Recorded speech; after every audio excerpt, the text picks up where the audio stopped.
Eh guys, yun. Magandang ano sa inyo, magandang gabi, no? Sabi, tagal na rin natin ano. Ilang araw na. Ilang araw na tayong hindi ano, hindi nakapag-video, no? No, na-miss ko kayo ah. Eh yun. Eh kung nabaltaan nyo naman yung nangyari kay ano, kay Bunga, no? Oh, pasensya na kayo, medyo madrama lang itong mga nakaraan, no? Kasi yun nga, wala eh. Wala talaga eh. Mahirap mang tanggapin ba. Kasi talagang nakakabigla yung nangyari niyon. Talaga nakaka-trauma talaga, sobra. Hanggang ngayon talagang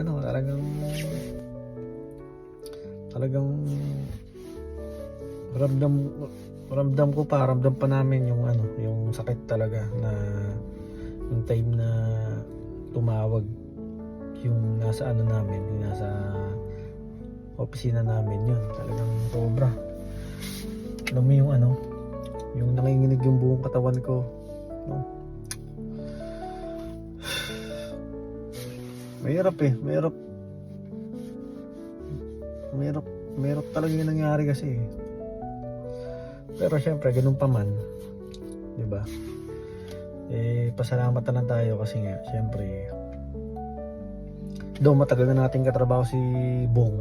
Sa Saudi pa lang, kung naalala nyo, may mga video kami niyan na napanood nyo, 'di ba?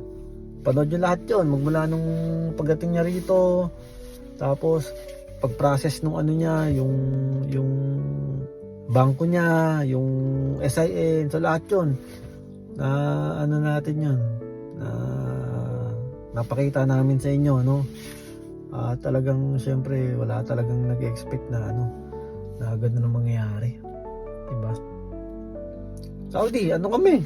Siguro kulang 10 years, 11 years. O kulang 13 years din yata kami nagkatrabaho noon, no? Well, sa mga hindi nakakaalam, isa tayo sa talagang nag-push kay Bong na pumunta rito. At nung time na nga yun, talagang sobrang tuwan-tuwa kami kasi nga finally, no? Nakarating dito sa Bong, tapos yun, bit-bit niya yung pangarap niya, hindi lang para sa sarili niya, para sa family niya rin, syempre, alam ko yan. At minsan talagang tahimik lang si Bong, pero alam ko marami siyang plano, hindi lang para sa sarili niya, para rin sa mga family niya, no? Tapos biglang gano'n, no? 6 months din siyang 6 months din kaming nagkasama dito sa trabaho namin, kasi nga magkasama kami sa trabaho.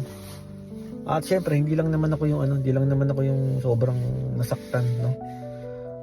Pati yung mga kaibigan namin dito, yung mga katrabaho namin, talagang sobrang nasaktan. What if pa kaya kung ano yung pakiramdam ng niya, ng family niya sa Pilipinas, no? Sobrang sakit, no? Sobrang sakit talaga. Wala eh. Talaga. Na rin eh. May mga kasama ko nga, yan. Sila sila Junel, sila Nick, sila Leia, sila Monica, yan. Lahat kami rito. Yun, talagang ginagawa ang lahat para mapaayos yung uwi niya sa Pilipinas, no. Sa mga nagtatanong, pasensya na kayo kasi hindi ko pa kayo masagot, no. So sa ngayon kasi medyo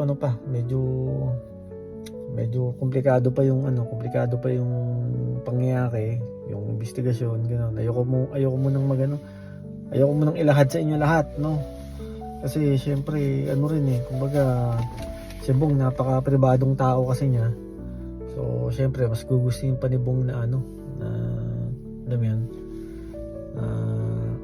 sa kanya na lang, no? Pero yun nga, sobrang saktan lang talaga kami, no? Wala, ganoon talaga eh. At pasalamat na lang din tayo, syempre. Sa ngayon, kasama na siya ni Lord talaga, no? So, wala nang sakit, wala nang problema, wala nang pagdurusa, 'di ba? Kasi doon mas maganda talaga doon eh, 'di ba? Mas maganda talaga doon. 'Di ba?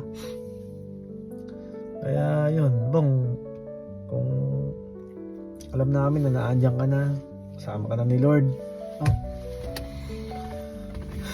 So medyo masakit yung pangyayari, pero okay na yun.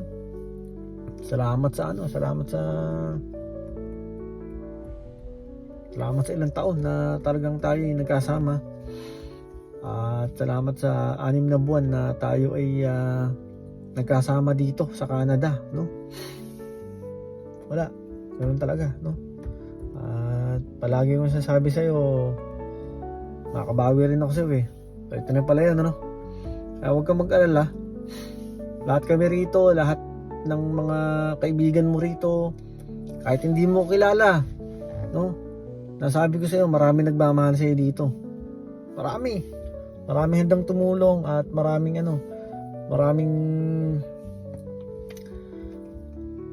handang gawin lahat para lang ikaw ay makauwi diyan sa diyan sa probinsya mo, no?